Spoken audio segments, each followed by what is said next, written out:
ready? I'm ready. No, still ready. Go, go, go!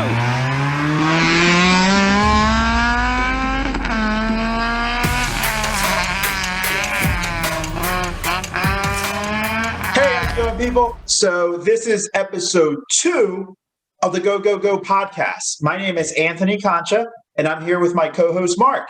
Hey, Mark, how you doing? Dude, doing great. What's going on, man? Not much, man. So how was your week? How's life treating you in the new year? Excellent, man. Just busy. Just trying to make it through, you know? Yeah, man. I get it. You know, we're still dealing with COVID, but we're still trying to get through this, and that's what gave birth to this podcast.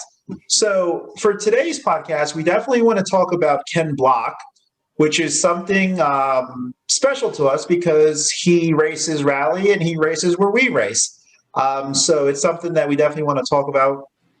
We definitely want to talk about the Dakar, the new logos that are out there, Mark, and things of this nature that are appealing to us this week. But I think the first thing we should do, Mark, is give the people a little bit of a history of why we call this podcast the Go Go Go. Mark, when is it that you say this? Because we can hear you clearly in the intro that you're saying go, go, go. What does this mean, and what part of the race is it that you're doing something like this?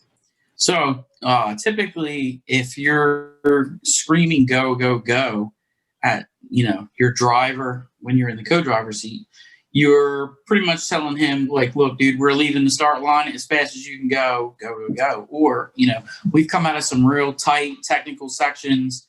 And then all of a sudden I'll look down, peer down at the pace notes, and I'll see a mark that says, 300 or 450 or even 200, something, just that tells me, hey, we're going to go straight for X amount of distance. Well, we've got some time to go ahead and speed up. So that's where the go, go, go comes from. How often do you find straightaways within a stage in a rally? It's not too often that you find an area where when you say go, go, go, you're really trying to get your driver, this is a chance that we can capitalize on some time or speed, so that's what you say. You get your driver moving. Yeah, you get your driver moving as much as possible.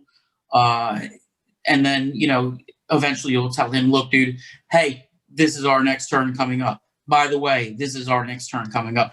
A simple reminder, hey, look, we're either going to be hard on the brakes, or, what, this turn's not going to be too bad. You just keep going right through here. We're going to go flat through this 6.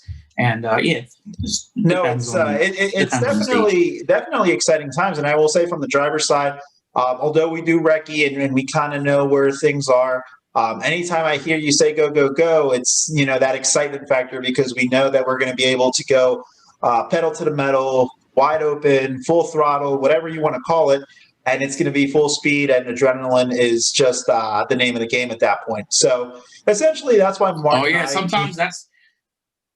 Yeah, no. Yeah, sometimes that's over a jump too. So we gotta, Yeah, we got to make sure perform. We got that momentum spectators going. Hyped up, No, Absolutely. For sure. And that's why Mark and I decided to go with this name, because I think it's something that means something in the rally community. It means something to us, and yes, the words "go go go" is very simple, but it's very meaningful.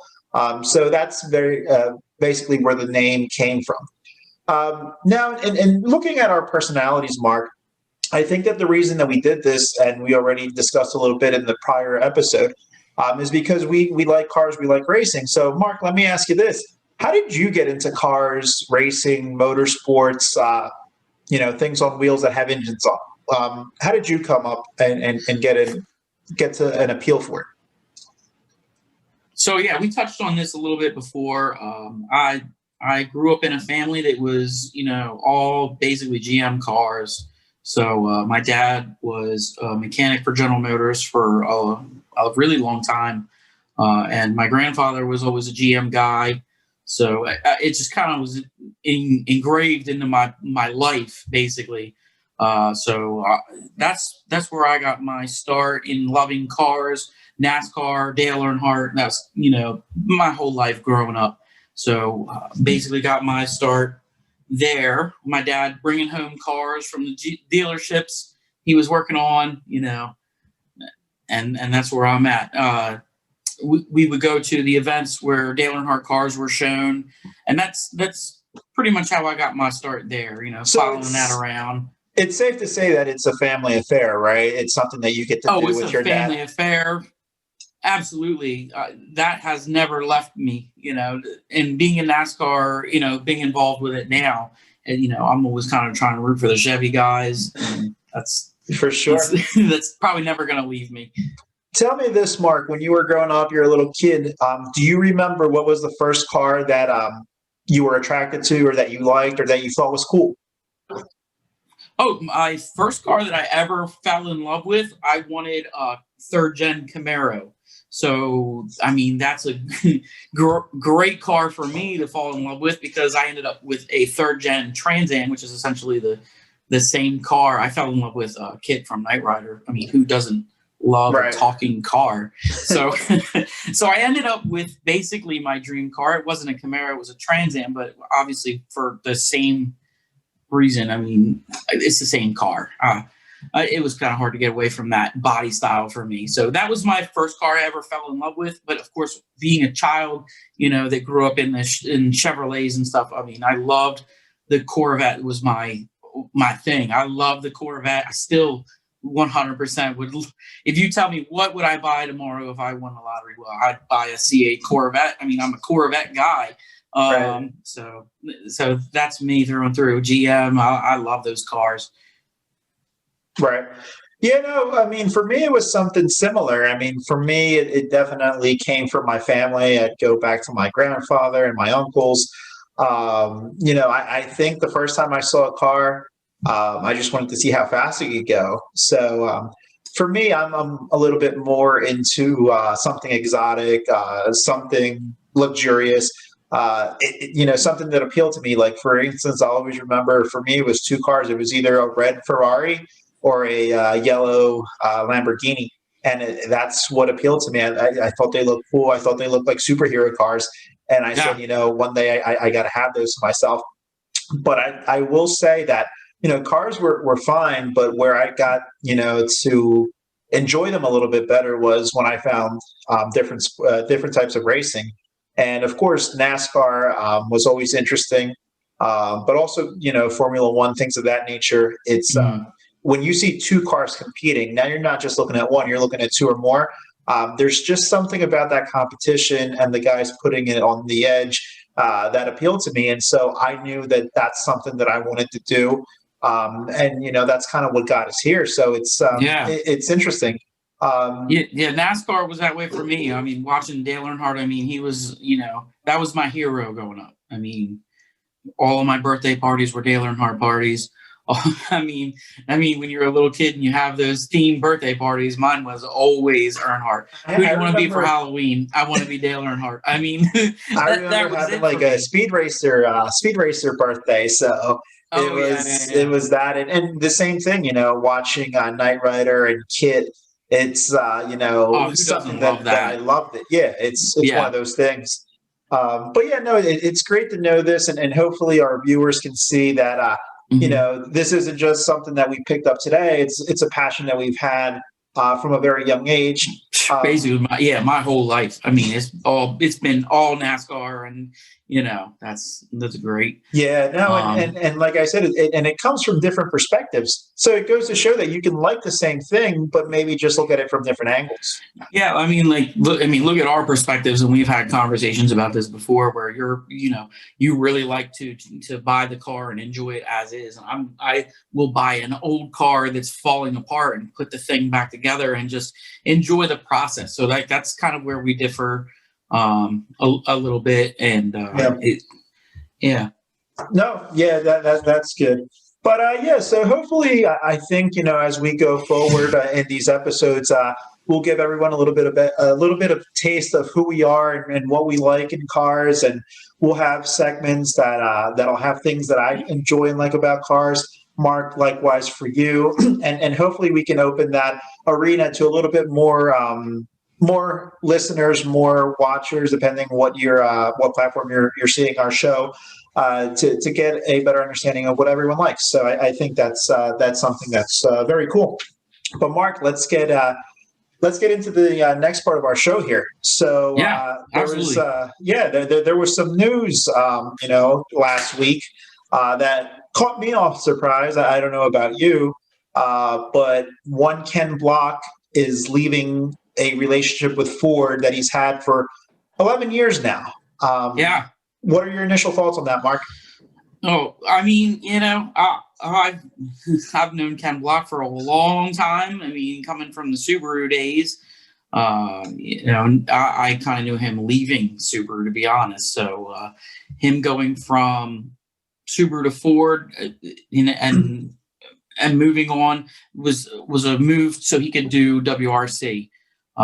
If I remember correctly, that was something that Subaru couldn't do at the time because the rules package did not allow for it with their current car setup at the time. So yeah, I mean that's a long partnership. He's done a lot of really cool things with Ford. So yeah, definitely big news for him moving away from it. Have my speculations on who he's going to end up with via the nod at the end of his announcement video, and maybe my shirt will. For those of you who haven't known, and I'm assuming that if you're watching our video here, you probably are into rally and into racing, so you probably already saw the video.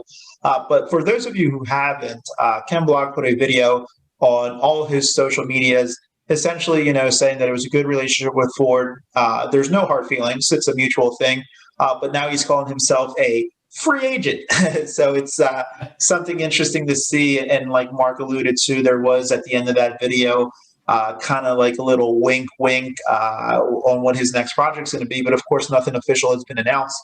No, nothing official. And I've talked to some guys who are involved in in that side of things, and they really can't give me a wink or a nudge in the right direction. So it's still up for speculation. So we'll leave it at that. It's one of those things, Mark, and I'll say I got to know Ken Block, or at least of him, when he started doing WRC. And something that I found out today that you may not know is that I actually lived in South America for a little bit, for a couple of years there. And so I know that one of the things that I concentrated in was still following racing, no matter what it was. And the World Rally Championship is something that is big in South America. The World Rally Championship, the Formula One Championship, these big motorsports events. And so when I heard that there was an American running the WRC in an American car, I was pretty excited, Mark. And let me tell you this. When I'm in school in a foreign country and I am the American of the group and, I'm looking to blend in, I'm looking for something that makes me feel at home. And when I saw that Ken was participating, I couldn't be any more prouder. I didn't know anything about him. But to see that he was out there representing Ford and doing his thing, it was pretty cool because before that, watching the WRC, there's your Finnish drivers, your German drivers from all other places, but we never really saw an American out there. And so to see him out there, it kind of made me proud. And, it was really cool to say, we have someone from our country out there. And so yes, he's actually one of the only Americans to score points in WRC events. So, I mean, and that's really he's cool. Out there representing for a while, and then, to come out there in an American-made car, I mean, kind of American-made car. I mean, those two-door Fiestas were all UK cars, but I mean, he's out there representing America and doing well. I mean, for a long, long time with a Ford being an American brand. I mean, it's a great partnership to see, things out there. I will say, I mean, even though he's never won an event, just the fact that you're scoring points means that you're doing something well.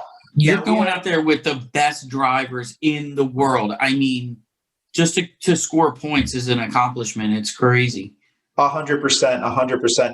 And also for someone who started rallying at the age of 37, That's what he's said in interviews in the past. And so to be dealing with kids that have been groomed to be rally drivers, and for him to be able to score points, I take it as a win. And hopefully, Absolutely. we'll have more American people coming up the ranks and being able to do that, if not win an event. Yeah, for sure. Especially, he got a real late start on it.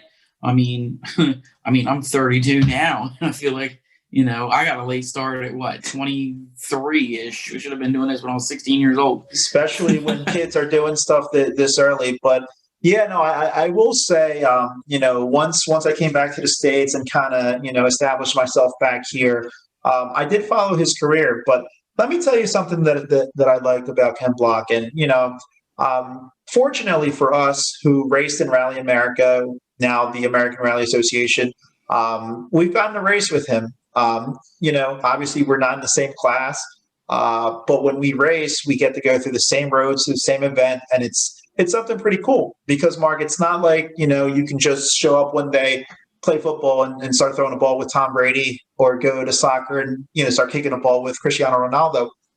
Rally allows us to run on the same roads that Ken Block does and that Travis Pastrana does and that some of our heroes do. So it was amazing to be able to say that we've competed with them.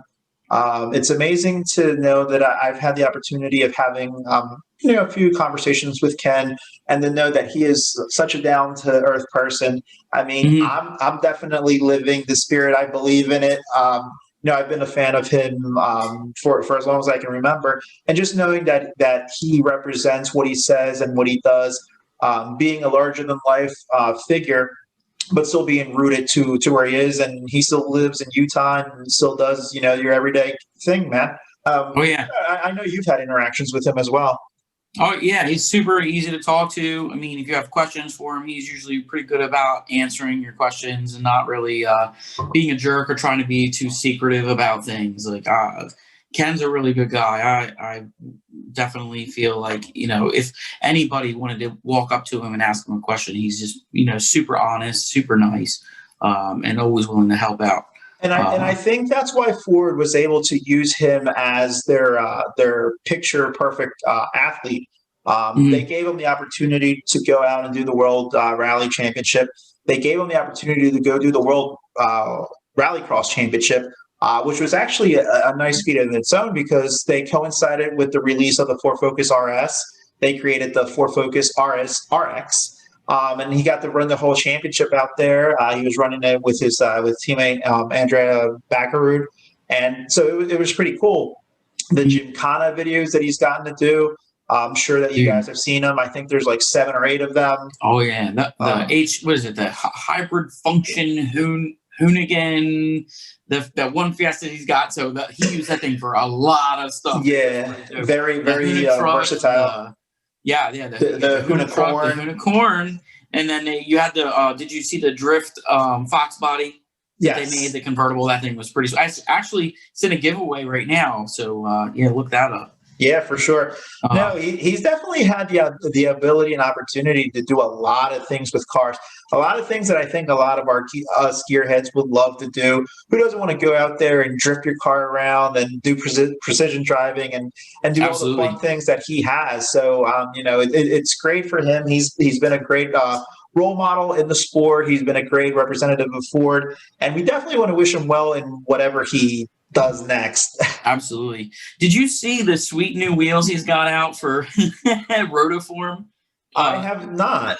The teddy bear wheels, those things. I think they only made one. I want to say they only made one for like kind of a joke. It was pretty sweet looking, honestly. But back in the like 90s, people were making wheels that were just absolutely ridiculous looking. Like, why would you put this on a car? But yeah, he made some 5-spoke wheels that were shaped like a teddy bear.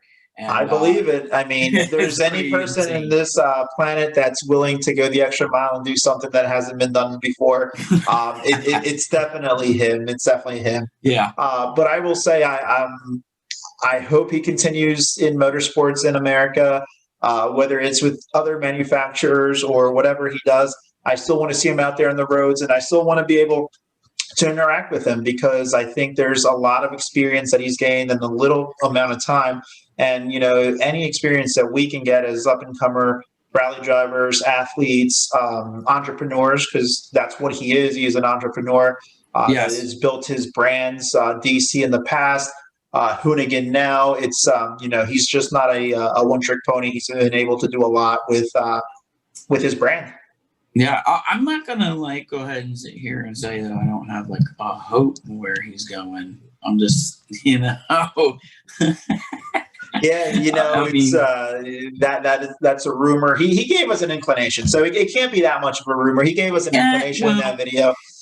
Again, he has been posting on social media something about he wants to go ahead and race one of those the Group B Audis. He's been talking about doing that all over the place on social media. He's free to do it now. I know, and his co-driver Gelsomino, however you say his name, is he's been talking about he's been talking the same thing. There's the Group B car they'd love to try and drive. I mean, look, man, now's the time. Get it while you can before you're signed down for another contract. No, I think that he's definitely the type of guy that likes to look at these older vehicles. I mean, we see him with the Kazi, and he's been running that around the world. I'm the same way. You run that Kazi all you can. I love Group A cars. I mean, look at me. I have Group A style GC in the driveway. Do it while you can. No, we want to see him in every type of vehicle out there. Sure. The interesting fact about him, and Mark, you may not know this, but I actually wrote a paper on Ken Block during my MBA time at Penn State.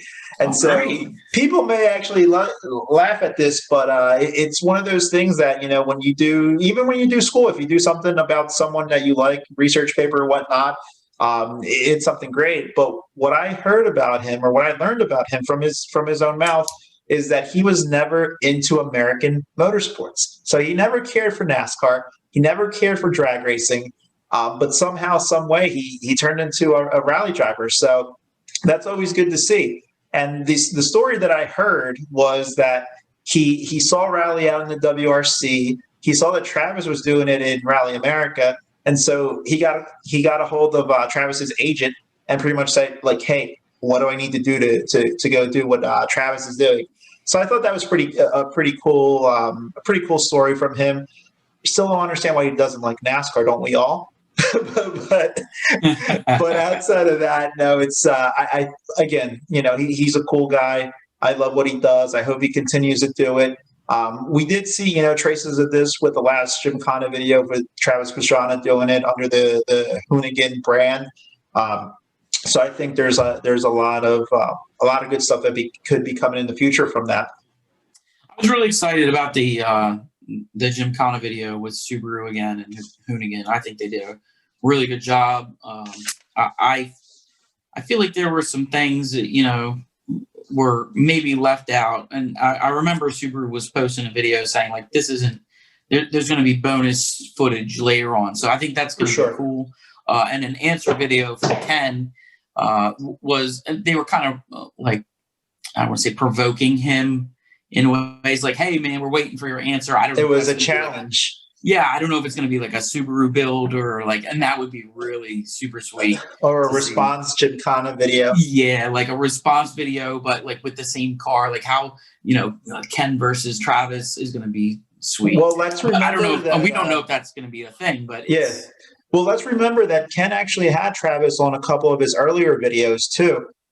So they've been good friends for a while. So I'm sure that they can figure something out and make it work. That's teammates for sure. For a long time too. I mean, you got to imagine what is it 06 through 2010? I want to say. I think 2010 is when he made the jump to Ford. So it's great that I don't want to say it's great that he's leaving Ford. It's never great when you leave a good partnership like that. But if it opens him the ability to do a lot more things, whether it's with Subaru or anyone else, I think it's great. I think his brand is great, and I think what he brings to the table and what he represents is great. And I think that even if he wasn't known for a lot for his racing worldwide, let me tell you, the Gymkhana videos were playing everywhere in the world. Mark, I believe he's got over 550 million views on his videos. So Yeah, just imagine that's that. nothing to like. Yeah, that's nothing to shake your head at. That's a lot of views. So A lot of views. So hey, you never know. We might see the 43 under a blue car. it won't be the first time. Oh man, that's great. I will finish with saying I think it was great that Ford also did a tribute to him, and kind of like a thanking him for his services type deal. But, as rally is not really like the most popular sport, let's say in America, it was really cool to see an American company like Ford like wish him well. Like that's incredible. Like he's done a lot for the company. If you've got the CEO like messaging out, to all of the Yeah. world, hey, thanks for what you've done with your 11 years here. That's pretty cool. And the funny thing is I don't remember Ford ever doing that for a race car driver. I could be wrong. If I am, put a message on the comment below. But I mean, like Ford, even in NASCAR, has had a lot of great drivers. I mean, I don't think they've ever really sent out a message like this, and maybe the social media capabilities weren't there. But I thought that sent a strong message that it was a mutual thing, and hopefully, in the future, maybe he can come back and do something for Ford. But I think for now, this is a good move, and I'm happy with it. If it's going to bring him to the blue side, so to speak, and we can see him there, and hopefully he can have the rest of his career, on that side. Yeah, we'll see. Nothing's confirmed yet, but I mean, everyone's speculating, different things. So we'll see where it's at. No, Very excited. For sure. So, well, moving on, Mark. I know that last podcast, our first podcast, we talked a lot about Dakar, and we talked about it because it was something that was fresh. It had started the day right before we started the podcast, and we said we were going to follow through with it, and we have. Unfortunately, the viewing of the Dakar isn't an easy thing, and even with our partners, American partners here at NBC, it's still difficult to follow. The highlights aren't as lengthy as they could be. But let me tell you, Mark, it finished this week, and they ran about 4,500 miles. So the way that someone put it is, this is like if you're taking a car and driving from Seattle all the way to Miami, and then you take your car and you go from Miami all the way to New York City. But you're going through dunes, rocks, things of that nature. I sent you a video. They're not easy miles. They're not easy miles. And I sent you a video, I think about a week ago. You might remember. And it was an interesting video because these cars were going over rocks, and they're going like 3 or 4 wide, and then 2 of them crashed into each other, and they're still going. And the Dakar is just something that you can't even imagine what it's like. It's an endurance race, not only for the machine, but for the bodies. And it came to an end. We have a winner, but it's something that's incredible, and it takes place every year. So if you get a chance, catch the highlights for this year, definitely look at it next year. But Mark, how would you say something like the Dakar compares to like one of our 2-day rally events? So yeah, I'd say it's like night and day difference. Honestly, it's not. It makes rally kind of, I don't want to say, chintzy or like half as easy, but like, I don't think that rally is as difficult as the Dakar. I mean, imagine you don't get any pace notes. You just kind of get like a general idea of where you're going. That navigator's got to basically, scout out where you're going to go and how you're going to get there. It's incredible. And mind you, you're going, thousands of miles with just a little bit of an idea of where you're going for directions. So, for the co-driver, I would imagine it's a ton of work, and you're not allowed any sort of like GPS or anything like that to get you where you want to go. It's all route book based. I think this year's the first year they were allowed a tablet to do it, but still no GPS. You're on your own out there. And again, the terrain is even is even worse than you would find in your typical rally. Sometimes we get guys that, plow the roads down kind of nice and smooth.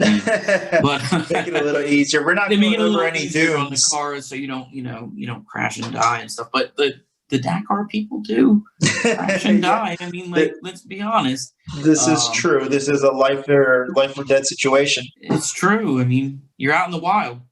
You're doing your thing. You're Basically. on your own. Mm-hmm. So, Mark, now that this is over, let me just read a couple things. And I will say, I am one of those people who tries to root for their hometown hero, so to speak, for their national drivers.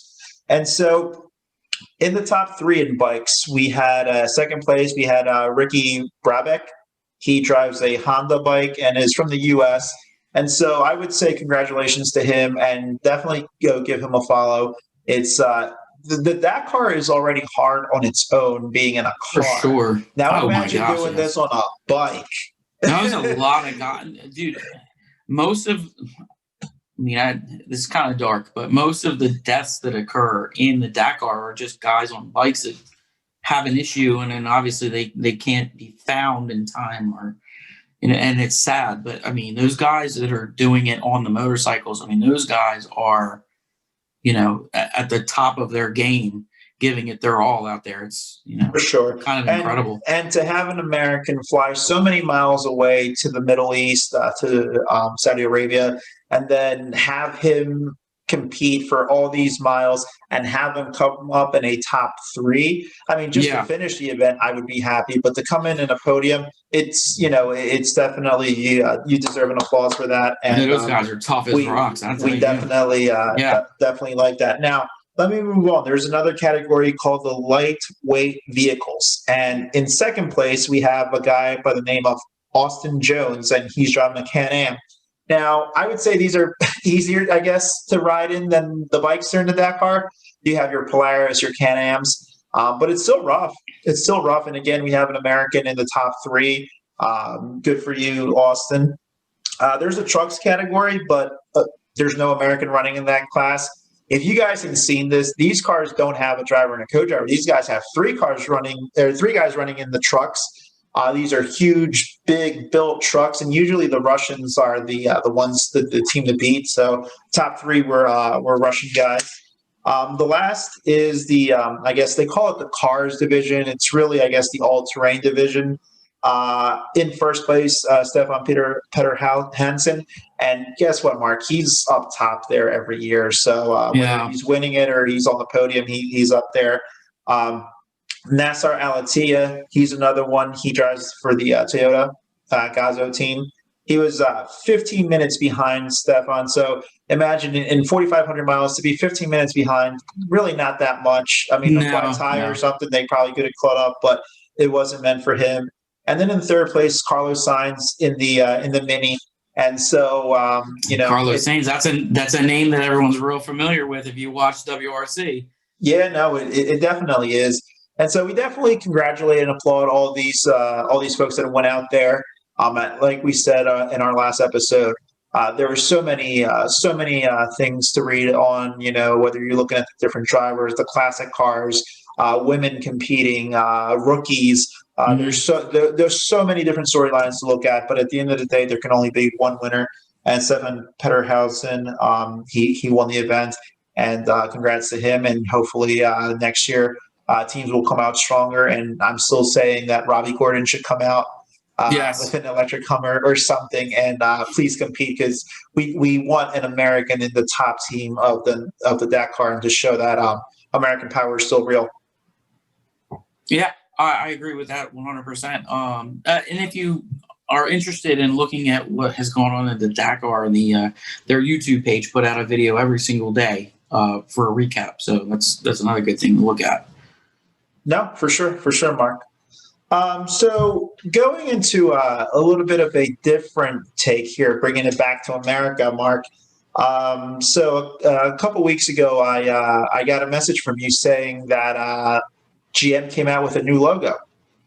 It was earlier this week. Yeah, earlier definitely. This week. So we got a chance to look at it, but you come from a GM family, so I definitely want to give you the floor and see what your thoughts are. I know you spoke with your father, and give us some thoughts on it.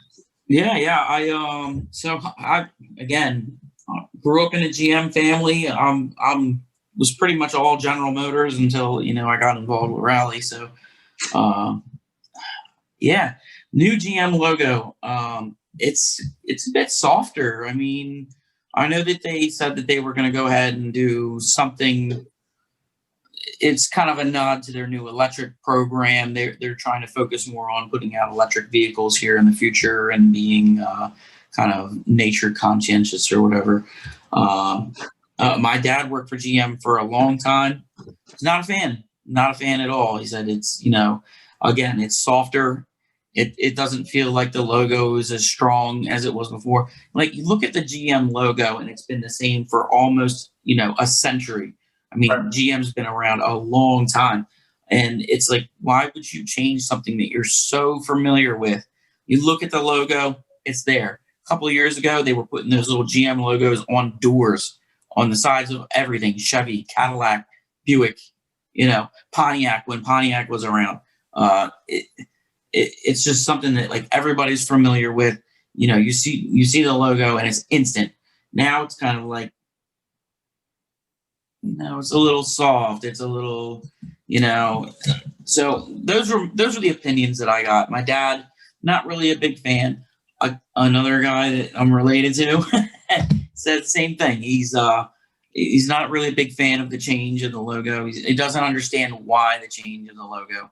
I mean, you get what kind of direction they're trying to go in, but it sort of doesn't make sense. It's like, if you're trying to go in that direction, why don't you just let the logo stay with your branding? Let's see here. What else did I say? Yeah, it's softer. It's a little dainty, in my opinion. Not a big fan of it, but I sort of see what they're trying to do. So my question is, you just answered my question. It's not, you say you don't like it. No, in honest opinion, it's not really for me. Do you think that Dale Earnhardt would be really happy with a softer GM logo? When he was he was the Intimidator. He had that nice black car with a big blue GM on the. Oh no, I don't. I think he would have had an opinion on this. I think he would have had an opinion for sure. I think he would have had an influence on this as well. Well, he had an influence on most of NASCAR, so I'm sure he would have had an influence on it. Well, let me ask you this then, Mark. We've both been to school. We hear things, and evolution is always a term thrown out there. You have to either adapt or you can die out. It's true. So, do you think that you may not like the logo, and you said you understand it? But do you see a future for it? Do you see that this new logo may attract a younger generation? Or do you think the logo doesn't really matter in terms of sales or bringing people into the fold? Honestly, when you do put out a new logo, it certainly brings attention to your brand. So that's my opinion. Will it attract more people just because their logo changed? I don't really think so. I mean, General Motors has been around for a really long time. So it really kind of depends on, like, do your cars speak for themselves? I mean, a lot of people go for looks of a car, or they go for the performance of a car, or maybe they will go for a car that's, electric versus gasoline. Maybe they want that economy or environmental friendly, thing. So I don't really think that it's going to make a difference whether their logo is the way that it was for a century or this new logo that they've gone out that's a little soft, in my opinion. But it will bring attention. I do think that if anything, it's going to bring attention to their brand.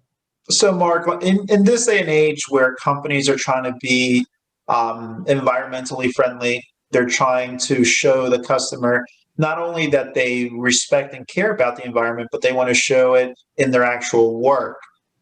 For you, living in a GM family, living in a family that liked cars, older cars, reconstructing cars, working on cars, what is your thought on electric vehicles in general? Is that something that you may think to buy in the future?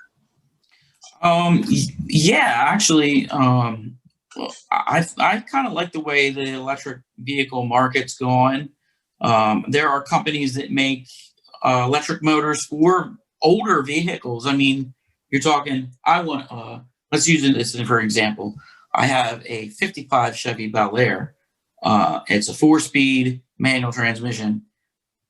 There's a great electric motor for that Tesla motor for your classic car. I mean, that's kind of crazy to think about, but Right. they're out there. I mean, they're building this stuff so you can continue to run your classic car. I mean, if we go in 50, 100 years into the future and everything's electric and we're not producing gasoline anymore, who's to say you can't have your classic car still? I mean, I think it's great, for the future. I don't really think it's a bad thing that if you're going to have electric cars. Right. So that's my opinion, I would say.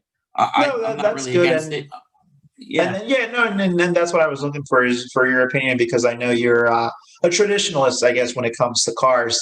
Let me tell you something. With cars, I like the smell of gasoline. I love the sound of the engine, and I like, all the horsepower and all that. Right? But electric motors for horsepower are insane. It's ridiculous. It's instant. It's crazy. And I'm doing some of the reading on the price of getting your car filled up on electricity is actually pretty cheap, to be honest. I mean, it is. And Mark, I told you that, I guess a couple months ago, I actually went to go test a Tesla, because I am in the market for a new car, and Tesla's kind of appealed to me. But the one thing I will say and agree with you is that I thought that car was going to be slow, clunky.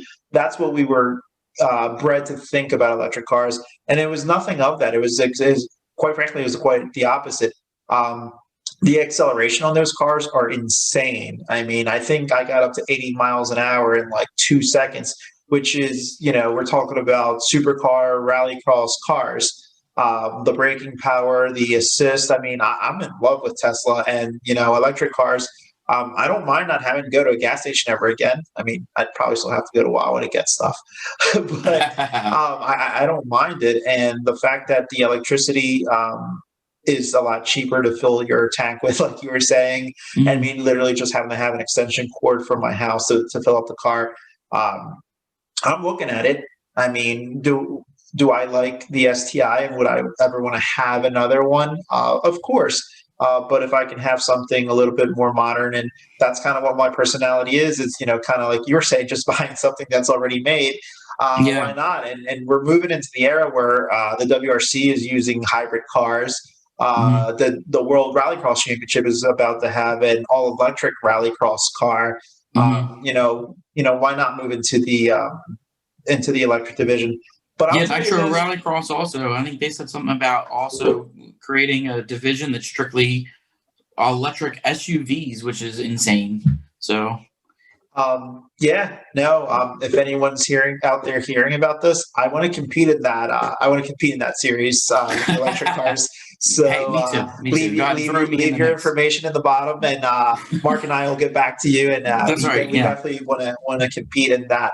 I'll give you my opinion. We'll make it entertaining. We'll bash each other's doors in and stuff too. But Mark, I'll give you my opinion on the logo. I like it. I understand where you're saying it's soft, but I think it's innovative. I think it really shows where GM is trying to go into the future with electric cars. I get that, but to me, like, it's like your lowercase letters. We're no longer a strong company. We're kind of begging for money, and that's how I feel about it. I mean, you're right. It's not the case. I think that, again, you're right. They're just trying to show, hey, look, we're a little bit softer nowadays, and we'd like to, listen to you guys. Are you calling electricity soft? Yes, I am. How do you like that? It's not the big, strong fossil fuel that you're used to. Ooh, don't say the F word out here. Oh, I did. I just dropped the F-bomb on you. But, But it's great, and it doesn't affect me. I mean, traditionally, yeah, I'll probably always love the old GM logo better. That's what I'm saying. Honestly, does it affect me? No. It's going to bring attention to their brand, and that's probably the biggest reason for it.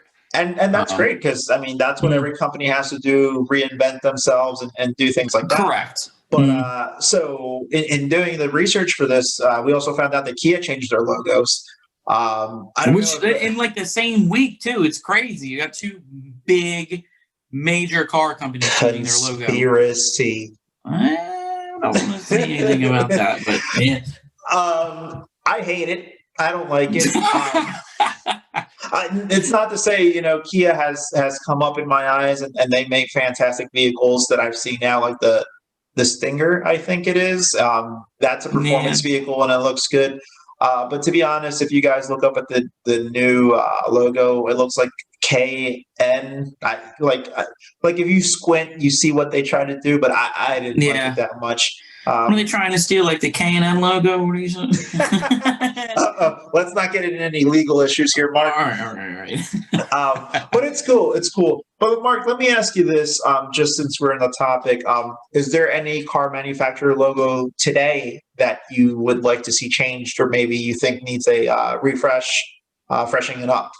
Dude, how about the Ford logo that's been the same for like a billion years? Yeah. Look at you wearing the Ford logo there. I'm like trying to figure out where it's at. Yeah, it's been revamped a little bit. My father-in-law actually just bought a 1950 Ford tractor, and it's got the same logo on it. It used to be red, which is, I mean, that's weird. The Ford logo used to be red, but I mean that's true. I mean, they kind of branded themselves because they used to be Ford Racing. Now they're Ford Performance. But yeah, the logo still has remained the same. Yeah, for a long time, for a really long time. I mean, look at the Model T; it's still got the same like Ford script logo on it. They haven't really changed at all. Yeah, and it's a real simple logo. I mean, there's nothing too fancy about it, but it's worked for them for years. Yeah, I think something like the Toyota logo could probably do something better. The Nissan logo could do something better. Mazda changed. Mazda, in the 90s, it looked like two little circles, and now a circle within a circle, if you want to call it that. But now it's got like a little weird looking M in there. I mean, but there's car companies that probably can never change their logo. Like I'm thinking Audi. Like how do you change the rings? Like I don't think. I think that's just there to stay. That's the Quattro deal. I don't think you can really get rid of that. Yeah, Cadillac changed their logo. They don't have the ducks in there anymore. The ducks are gone. I will say, Mark, the Cadillac has been coming up in this world because they won the 24 Hours of Daytona last year. I'll tell you what, they're coming back this year. The CT4, my gosh, that is a beautiful car. Have you seen that yet? The CT4 and the XT6? They have some nice cars. I'll tell you what. For sure. Yeah, I mean, I'm a fan. GM with that and the Corvette, as you were talking about, they're really coming out with some badass cars, and it's great. It's great to see that the American mind is still there, American engineering. I cannot wait for the flat plane Corvette when they bring out the flat plane engine in the in the new Z06. I cannot wait. I've seen the spy videos. And her exhaust. What that means. Well, I tell you what, you will when they come out because they sound incredible and they're going to be stupid fast. It's going to be amazing. I cannot wait. See, I'm the type of guy, Mark, that doesn't need to know how it works. But if you say fast, that's all I need to know.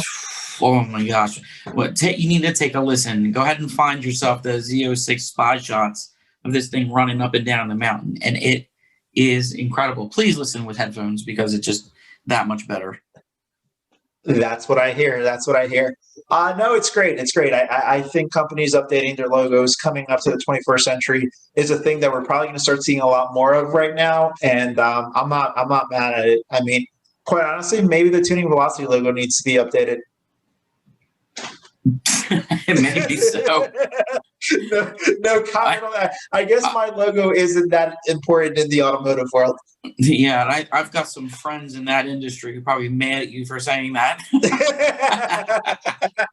Wink, wink, nudge, nudge. Yeah. I'm sure they'll be watching eventually. Mark, so going into something that we talked about last week as well is me doing some iRacing stuff.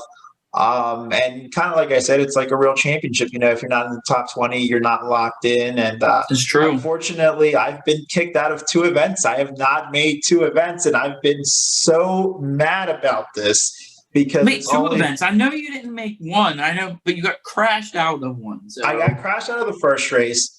The second event, I believe, was Michigan. I didn't make the show. I wasn't fast enough. This weekend, we were supposed to be in Oulton Park in England, a road course, which I was really fast in practice. But then, as conditions got better, the engineers were making other people's cars better, and mine wasn't as good. So I didn't make the show, and it's really disappointing. And here's what I would say, Mark. You and I have raced, and like we said before, it's not all honky dory all the time. There's going to be times where I get mad, and whether it's something you did, you didn't do, or something I assumed you did or assumed you didn't do, I get mad. And then there's times that you get mad at me. I mean, it's just something that happens, right? Now, no, for sure. Now, imagine these emotions, because as real as iRacing is, the emotions really get the best of you. And so have there been times that I've been driving iRacing and I get loose and hit the wall and I'm cursing at the TV? Yes. Does it feel real? It feels super real. I mean, the thing is when you're in the comfort of your own home, no one's listening to me. I live alone. Sure. When you're an IndyCar driver, and unless you've hit the push to talk button, you can curse all you want. No one's going to know. But here's the problem now, Mark. Nowadays, these races are they're shown online. There's a whole production behind them. The one I did had a whole production with an announcer, everything. I mean, they make it from where we sing the national anthem and there's a broadcast team and they're talking about the race and everything. And just like in real life, they can zoom into your individual car. They can have an in-car view, out-car view. They can look into plug into your radio. So if you're talking to your crew chief and you're saying something, now this transmission is worldwide. You can go and hit play on YouTube and see it. And so the reason I bring this up is because last week, we heard that Hallie Deegan had an issue with one of her iRacing events. And I don't know if you heard about this, Mark, but, she said some word that maybe she shouldn't have said. Sure. No opinion on that. I mean, probably it's a word that shouldn't have been said. But this brings you to believe now Hallie Deegan is in a trajectory to be a professional race car driver. I mean, that's what she's going to do in life. Yeah, she's amazing. So she's great, and from her dad Brian Deegan, which I used to be a huge fan of when he was racing rally cars. They're grooming her to essentially go to the Cup Series and do great things there.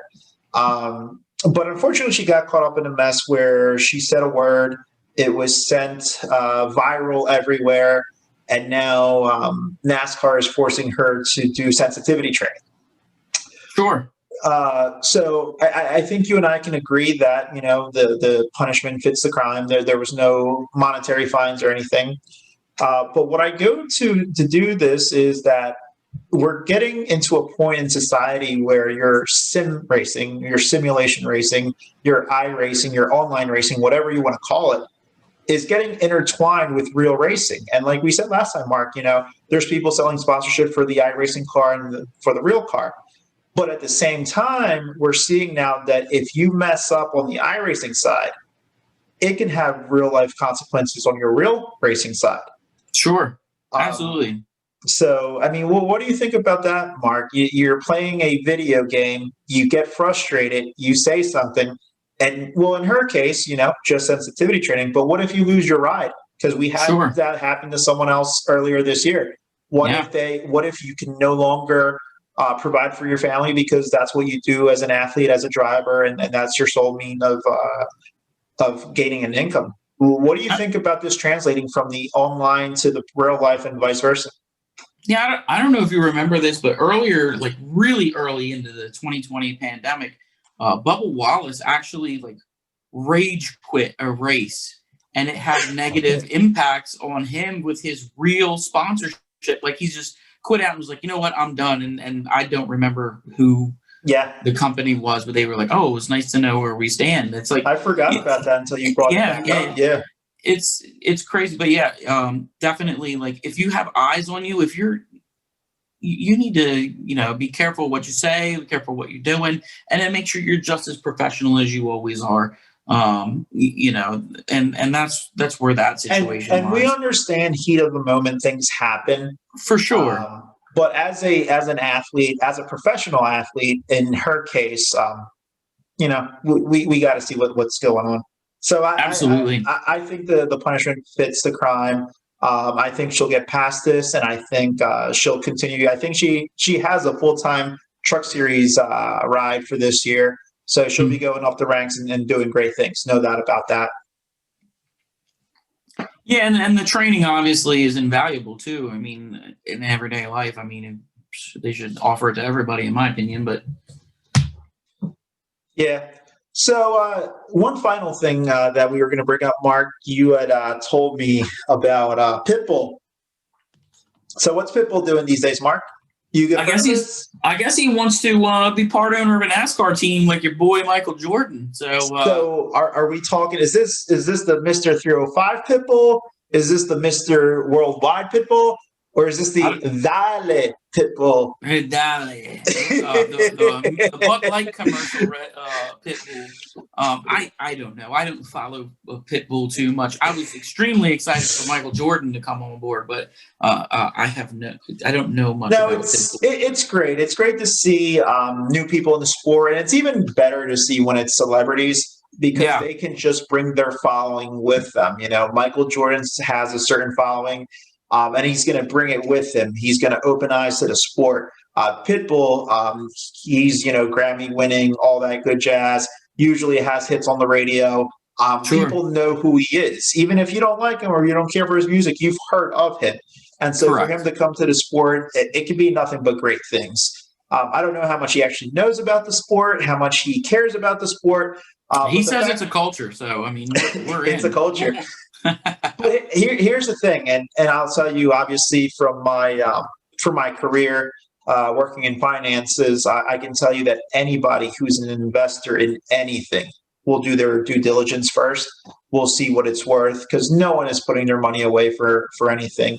And if Pitbull decided to come in as a part owner, to be a partner with the team, I'm sure that he's done his due diligence of what he's going to do with his money, how it's going to give him a return on investments or an ROI. And, I hope to see him in the sport. I hope to see him grow. I hope to see the team grow.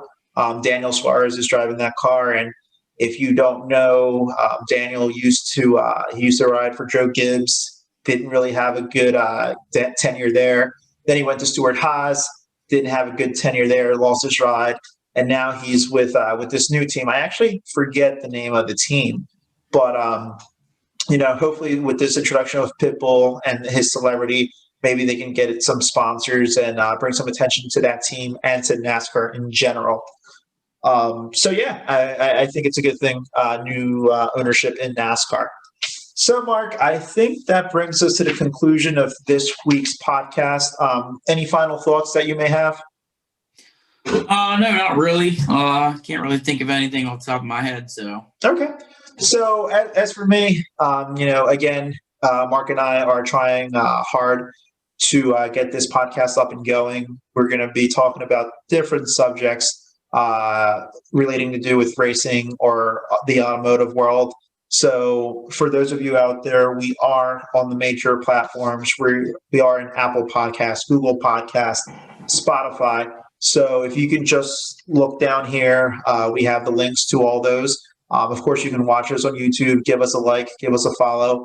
And if there's any subject matter that you want us to discuss in the world of racing, the world of cars, please let us know, because we definitely would like to hear that and like to talk about that.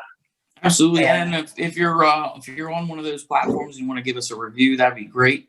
And then follow us on our social media platforms would be great as well. For sure. And I'll put those right at the bottom of this video so that you can see and give us a follow. Because outside of doing this, we do have an outside life with racing and things that we do in our personal life, and it's be nice to interact with folks and see what you have to do. Yeah, absolutely. But with that being said, I think we are good for this week. Thanks, Mark, for coming on today as well. And Yeah, man. we'll see you guys next episode 3.